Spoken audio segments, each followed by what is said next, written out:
സഹിക്കാനാവാത്ത കാലുവേദന കാരണം അമേരിക്കയിലുള്ള ഒരു യുവാവ് ആശുപത്രിയിലേക്ക് പോവുകയും ബാക്കിയുള്ള പരിശോധനകൾ നടത്തുകയും ചെയ്തു.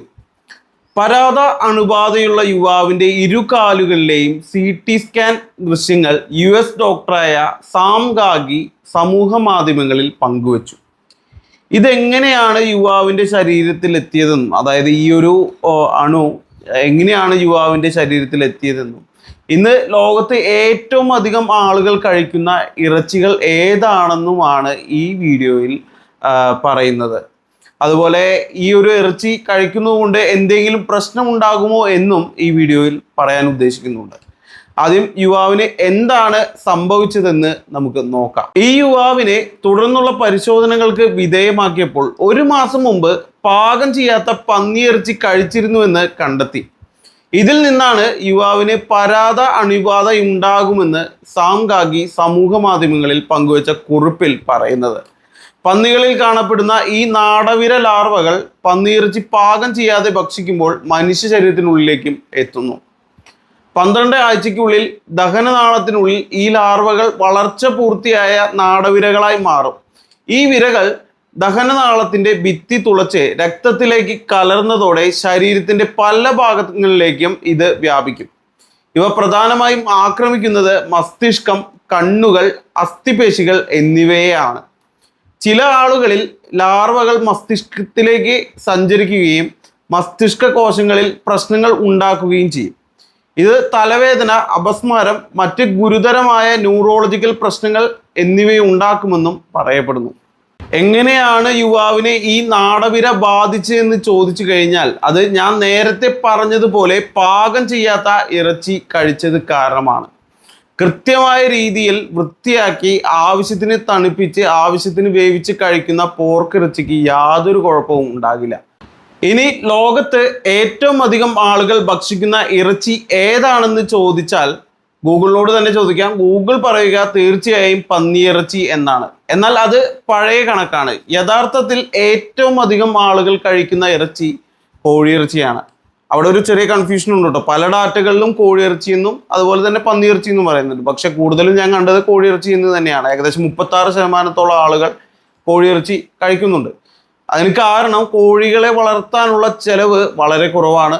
അതുപോലെ കോഴികളെ വളർത്താൻ എളുപ്പമാണ്. പോർക്ക്, പോത്ത് എന്നിവയെ വെച്ച് നോക്കുമ്പോൾ കോഴിയിറച്ചിക്ക് ഫാറ്റ് കുറവാണ്, പ്രോട്ടീൻ ആവശ്യത്തിനുണ്ട് താൻ. അതുപോലെ തന്നെ ബീഫിനേക്കാളും പോർക്കിനേക്കാളും വളരെ വില കുറവുമാണ്.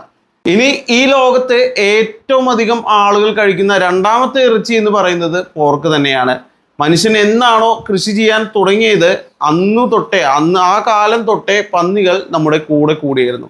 ഏകദേശം 10,000 വർഷങ്ങൾക്ക് മുമ്പ് തന്നെ പന്നികളെ മനുഷ്യൻ വളർത്താൻ തുടങ്ങിയിട്ടുണ്ട്.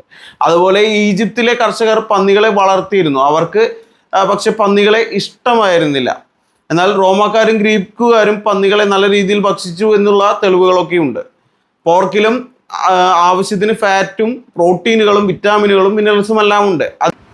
ഇതിനിടയിൽ കോഴിയിറച്ചിയുടെ ചില പ്രത്യേകതകൾ പറയാൻ വിട്ടുപോയി. നമ്മൾ പ്രധാനമായി ഇന്ന് കഴിക്കുന്നത് ബ്രോയിലർ കോഴികളാണ്. പ്രത്യേകം തിരഞ്ഞെടുത്ത കോഴികളെ പ്രജനനം ചെയ്തുകൊണ്ട് അവർക്ക് ആവശ്യമായ പ്രോട്ടീനുകളും ഭക്ഷണവും എല്ലാം നൽകിക്കൊണ്ടാണ് വളരെ പെട്ടെന്ന് തന്നെ ബ്രോയിലർ കോഴികൾ വലിപ്പം വയ്ക്കുന്നത്. നമ്മുടെ നാട്ടിലെ ചില വിവരമില്ലാത്ത ആളുകൾ പറയാറുണ്ട് ഹോർമോണുകൾ കുത്തിവെച്ചാണ് കോഴിയെ വലുപ്പം വെപ്പിക്കുന്നതെന്ന്. എന്നാൽ ഇത് തീർത്തും പ്രായോഗികമായ കാര്യമല്ല. കാരണം വളരെ വില കുറവിന് ലഭിക്കുന്ന ഇറച്ചിയാണ് കോഴിയിറച്ചി. അതുകൊണ്ട് തന്നെ ഓരോ കോഴിക്കും ഹോർമോണുകൾ കുത്തിവെക്കുമ്പോൾ അതിൻ്റെ വില വളരെയധികം കൂടുകയാണ് ചെയ്യുക. അതുകൊണ്ട് ഹോർമോണുകൾ ഒരിക്കലും കോഴികളിൽ കുത്തിവെക്കില്ല. എന്നാൽ അസുഖങ്ങൾ വരാതിരിക്കാൻ കോഴികൾക്ക് ആൻറ്റിബയോട്ടിക്കുകൾ നൽകും. അത് മനുഷ്യനെ ഒരു രീതിയിലും ബാധിക്കില്ല. കോഴിക്ക് നൽകുന്ന ആൻറ്റിബയോട്ടിക് വളരെ കുറവാണ്. മനുഷ്യന് നൽകുന്നതിൻ്റെ 10 മടങ്ങ് നേർപ്പിച്ചൊക്കെയാണ് കോഴിക്ക് നൽകുന്നത്. അതായത് മനുഷ്യന് നൽകുന്ന അളവുണ്ടല്ലോ അതിൻ്റെ 10 മടങ്ങ് നേർപ്പിച്ച് വളരെ നേർപ്പിച്ചിട്ടാണ് കോഴിക്ക് നൽകുക. ഇത് വേവിച്ച് കഴിക്കുന്നവർക്ക് യാതൊരു പ്രശ്നവും ഉണ്ടാക്കുന്നില്ല. ഇനി അഥവാ ആൻറ്റിബയോട്ടിക് നമുക്ക് പ്രശ്നമാണെന്ന് തോന്നുകയാണെങ്കിൽ അത് വേവിച്ച് കഴിഞ്ഞാൽ അതിൻ്റെ പ്രശ്നമൊക്കെ തീരുകയും ചെയ്യും. അതുപോലെ ഹോർമോൺ കുത്തിവെച്ചാലും വേവിച്ച് കഴിക്കുമ്പോൾ മനുഷ്യന് ഒന്നും സംഭവിക്കാനില്ല. ഇനി ലോകത്തെ ഏറ്റവും അധികം ആളുകൾ കഴിക്കുന്ന മറ്റൊരു ഇറച്ചിയാണ് 3ാം സ്ഥാനത്തുള്ള ബീഫ് എന്ന് പറയുന്നത്. ബീഫ് എന്ന് പറയുമ്പോൾ പ്രധാനമായും നമ്മുടെ മനസ്സിൽ വരുന്നത് പോത്തിറച്ചിയാണ്. എന്നാൽ പശു ഇറച്ചിയാണ് കൂടുതൽ ആളുകൾ കഴിക്കുന്നത്.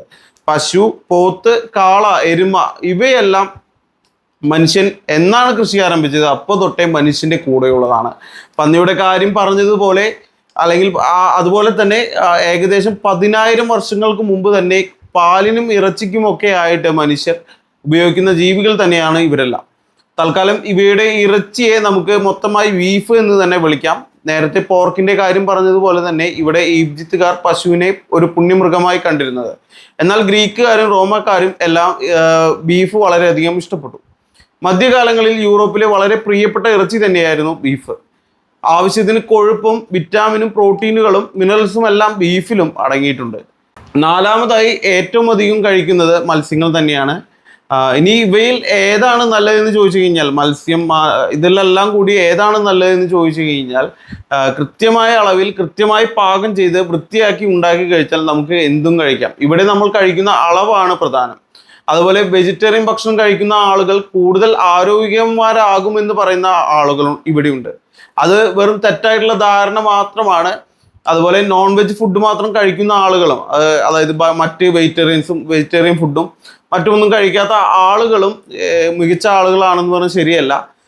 നല്ല രീതിയിൽ എല്ലാ ഭക്ഷണവും കൃത്യമായ അളവിൽ കൃത്യമായ രീതിയിൽ വേവിച്ച് അതിൻ്റെ ശാസ്ത്രീയമായ രീതിയിൽ സംസ്കരിച്ചൊക്കെ കഴിക്കുന്ന ആളുകൾക്ക് തീർച്ചയായിട്ടും ഒരു കുഴപ്പവും ഉണ്ടാകില്ല. എന്ത് ഭക്ഷണവും വേണമെങ്കിലും കഴിക്കാൻ സാധിക്കുകയും ചെയ്യും. പണ്ടെങ്ങാണ്ട് ഉണ്ടാക്കി വെച്ചിട്ടുള്ള മതങ്ങൾ പറയുന്നത് പോലെ ഭക്ഷണം കഴിക്കാൻ നിന്നാൽ ഒരു ഭക്ഷണവും മര്യാദയ്ക്ക് കഴിക്കാൻ സാധിക്കില്ല. ഞാൻ മുകളിൽ പറഞ്ഞിട്ടുള്ള ഇറച്ചികളെല്ലാം ഒരു കുഴപ്പവും ഇല്ലാതെ കഴിക്കാൻ പറ്റുന്ന മനുഷ്യൻ നല്ല രീതിയിൽ കഴിച്ചു പോരുന്ന ഇറച്ചികൾ തന്നെയാണ്. പിന്നെ ഇവിടെ പ്രശ്നങ്ങൾ ഉണ്ടാക്കുന്നത് വൃത്തിഹീനമായ രീതിയിൽ അല്ലെങ്കിൽ ഭക്ഷണം വളരെ മോശമായ രീതിയിൽ കഴിക്കുമ്പോഴൊക്കെയാണ്, വേവിക്കാതെയൊക്കെ കഴിക്കുമ്പോഴാണ്, അല്ലെങ്കിൽ അലർജി ഉണ്ടാകുമ്പോഴൊക്കെയാണ് ഇതുപോലെയുള്ള പ്രശ്നങ്ങൾ, ഈ വിരകളും അതൊക്കെ കൂടുതൽ നമ്മളെ ബാധിക്കുന്നത്. ഇനി എൻ്റെ കാര്യം തന്നെ നോക്കുകയാണെങ്കിൽ ഞാൻ ഓവർ വെയിറ്റ് ഉള്ള ഒരാളാണ്. ഞാൻ നോൺ വെജിറ്റേറിയൻ ആണ് എന്ന് പറയാമെങ്കിലും ഞാൻ കൂടുതലും കഴിക്കുന്നത്, അമിതമായി കഴിക്കുന്നത് അരിഭക്ഷണമാണ്. അതൊരു വെജിറ്റേറിയൻ ഭക്ഷണത്തിൽ ഉൾപ്പെടുത്താമല്ലോ. ആ ഒരു സാഹചര്യത്തിൽ കേരളത്തിൽ മിക്ക ആളുകളും ഇങ്ങനെ തന്നെയാണ് ഭക്ഷണം കഴിക്കുന്നത്. പക്ഷേ കേരളത്തിൽ ഏറ്റവും കൂടുതൽ നോൺ ആൽക്കഹോളിക് ഫാറ്റ് ലിവർ, അതുപോലെ ഡയബറ്റീസ്, മറ്റു അസുഖങ്ങളൊക്കെ ഉണ്ടാകുന്നതിന് കാരണവും ഇത് തന്നെയാണ്. അതായത് ഇവിടുത്തെ ഈ ഒരു ഭക്ഷണ രീതി തന്നെയാണ് കൂടുതൽ അരിഭക്ഷണം കഴിക്കുന്നത്. എല്ലാ ഭക്ഷണവും ഒരുപോലെ കൃത്യമായ അളവിൽ കഴിക്കുകയാണെങ്കിൽ ഒരു കുഴപ്പവും ഉണ്ടാകില്ല. എന്തായാലും നിങ്ങൾക്ക് ഏറ്റവും ഇഷ്ടമുള്ള ഇറച്ചി ഏതാണെന്ന് കമൻറ്റ് ചെയ്യുക. വീഡിയോ ഇഷ്ടമായെങ്കിൽ തീർച്ചയായും വീഡിയോ ലൈക്ക് ചെയ്യുക. താങ്ക്